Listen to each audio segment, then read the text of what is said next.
تھی بلکہ سیدہ فاطمہ کے کردار کے سائے میں کی تھی، قرآن مقدس کی تعلیم کے سائے میں کی تھی۔ جب اس لڑکی کے سامنے اس نوجوان لڑکے نے دولت کو پیش کر کے اس کی عصمت کا سودا کرنا چاہا تو لڑکی نے بڑا پیارا جواب دیا، اے نوجوان، لذت کے لیے گناہ مت کر، لذت چلی جائے گی، گناہ باقی رہ جائے گا۔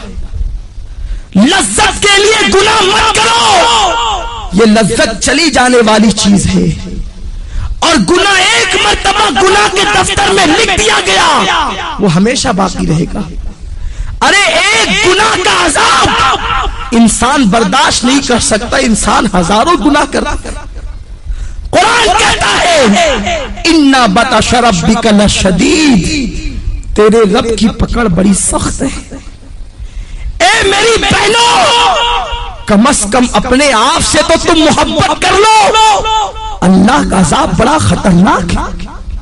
ساری دنیا مل کر اس کے ایک چھوٹے سے عذاب کو برداشت نہیں کر سکتی، تم اتنے گناہ کر کے اتنے بے باکی کے ساتھ زندگی گزارتے ہو، تمہیں اللہ کا ڈر نہیں ہے، تمہیں مرنا نہیں ہے کہ تمہیں قبر میں نہیں جانا ہے۔ وہ نوجوان کو اس لڑکی نے کہا لذت کے لیے گناہ مت کر، لذت چلی جائے گی، گناہ باقی رہ جائے گا۔ وہ نوجوان کہتا ہے میں اس لڑکی کے پیچھے لگا رہا، وہ لڑکی مجھے اللہ سے ڈراتی رہی۔ آخر کیا ہوا؟ ہمارے شہر میں قحط سالی کا زمانہ آیا، سوکھا پڑ گیا، قحط پڑ گیا، ہر غریب امیر کے دروازے پر بھکاری کی طرح کھڑے ہو گئے۔ میں مالدار باپ کا بیٹا تھا، میرے باپ نے مجھے بہت سارا اناج دیا، کہا بیٹا تقسیم کرو۔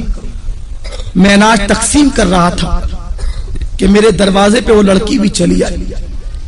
میں نے اس لڑکی کو قطار میں دیکھا، میں خوش ہو گیا کہ آج اپنی دل کی خواہش پوری کروں گا۔ میں نے جلدی جلدی اپنے نوکروں سے کہا کہ اس سب کو دے کر کے بھگا دو، اور اس لڑکی کو میں نے اپنے کمرے میں بلایا۔ لڑکی سے پوچھا کیا بات ہے، کیوں آئی ہو، آنے کی وجہ کیا ہے؟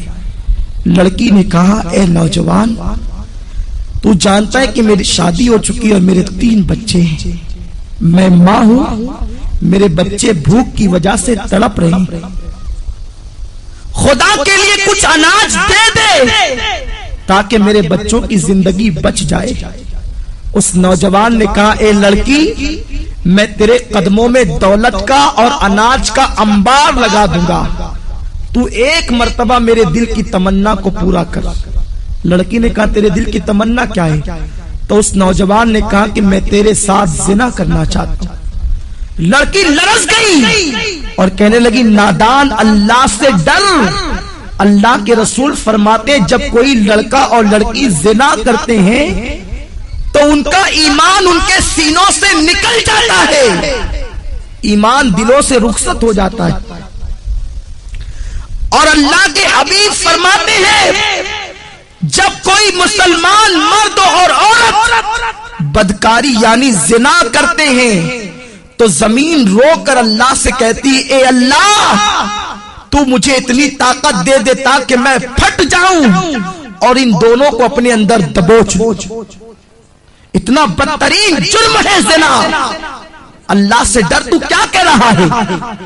اس نوجوان نے جواب دیا اگر تو میرے دل کی خواہش کو پورا نہیں کر سکتی تو میں تیری بات پوری نہیں کر سکتا۔ لڑکی چلی گئی، جب وہ گئی تو اس نے کیا دیکھا، اس کے بچے رو رہے ہیں، کہتے ہیں ماں اگر تو ہمیں کھانا نہیں کھلا سکتی تو اپنے ہاتھوں سے ہمارا گلا دبا کے ہمیں مار ڈال تاکہ ہم بھوک کی شدت سے تو بچ جائیں۔ میری بہنوں ذرا سوچو، ایک ماں کے سامنے جب بچے زندگی اور موت کی بھیک مانگ رہے ہوں گے تو اس ماں کی ممتا نے کیا کہا ہوگا۔ لڑکی نے سوچا بچوں کی 3 بچوں کی زندگی ایک طرف ہے اور زنا ایک طرف ہے، اگر میں زنا کر لوں اور اناج حاصل کر کے بچوں کو کھلا دوں میرے بچے تو بچ جائیں گے، بعد میں توبہ کر لوں گی۔ توبہ کا دروازہ تو کھلا ہے، اور یہ کہہ کے وہ چل پڑی۔ یہ شیطان کا سب سے خطرناک جال ہے کہ ابھی تو گناہ کرو بعد میں توبہ کر لیں گے. ہمیشہ سوچو تمہارے پاس گارنٹی کیا ہے کہ تمہیں گناہ کرنے کے بعد توبہ کا موقع ملے گا؟ کیا گناہ کرتے کرتے مر گئے تو کیا ہوگا؟ ہمارے محلے کی بات ہے، ایک خاتون رات 12 بجے کے بعد فلم دیکھ رہی تھی، گھر میں اکیلے تنہا بیٹھے، فلم دیکھتے دیکھتے اس کا انتقال ہو گیا. پورے محلے میں ہنگامہ ہو گیا کہ اس عورت کا انتقال فلم دیکھتے دیکھتے ہوا. محلے کے 80% لوگوں نے اس کا جنازہ نہیں پڑھا اور آج بھی دنیا اس پہ لعنت و ملامت کر رہی ہے. کہیں ایسا تو نہیں کہ کوئی گناہ کرتے کرتے آپ کو ہی موت آ جائے اور ساری دنیا قیامت تک آپ کا ذکر کر کے آپ کو ملامت کرے؟ تو یہ مت سوچنا کہ گناہ کرنے کے بعد توبہ کا موقع مل جائے گا. اگر گناہ کرتے کرتے موت آ گئی تو کیا ہوگا؟ میرے آقا فرماتے ہیں جو جس حال میں مرے گا اسی حال میں اٹھایا جائے گا. اگر گناہ کرتے کرتے مرو گے تو اسی کیفیت میں اٹھائے جاؤ گے. تو بہرحال وہ لڑکی چل پڑی. مختصر عرض کر رہا ہوں، رستے میں آئی تو اس لڑکی نے سوچا کہ اگر میں گناہ کر لوں اور بچوں کی زندگی نہ بچے تب، اگر اللہ چاہے تو وہ کھانے کے بعد بھی مر سکتے ہیں. ضروری تو نہیں کہ کوئی بھوکا ہی مرے، کھانے کے بعد بھی بچے مر سکتے ہیں. تو بچوں کی زندگی کے لیے اپنی عصمت پر داغ کیوں لگاؤں؟ جس رسول کے صدقے مجھے عزت ملی، وقار ملا، زندگی ملی، میں اس رسول کا دل کیوں دکھاؤں؟ یہ سوچ کر وہ گئی اور نوجوان سے کہا میرے بچوں پہ رحم کر کے کچھ دے دے. تو اس نے کہا تو میری دل کی خواہش پوری کر، میں تیری خواہش پوری کر دوں گا. لڑکی نے کہا اے نوجوان کان کھول کے سن لے، اپنے ایک ایک بچے کو بھوک سے تڑپ تڑپ کر مرتا دیکھنا تو گوارا کر لوں گی، مگر نبی کی نافرمانی نہیں کروں گی، کبھی گناہ کی طرف نہیں جاؤں گی. یہ کہہ کر وہ لڑکی پلٹ گئی اور آ کر حضرت فاطمہ کی سنت کو ادا کیا. وضو کیا اور سر سجدے میں رکھ کر کہتی ہے مولا تو نے کہا ہے گناہ سے بچنے کے لیے میں بچ گئی، اب میرے بچوں کی زندگی بچانا تیرے کرم کا کام ہے.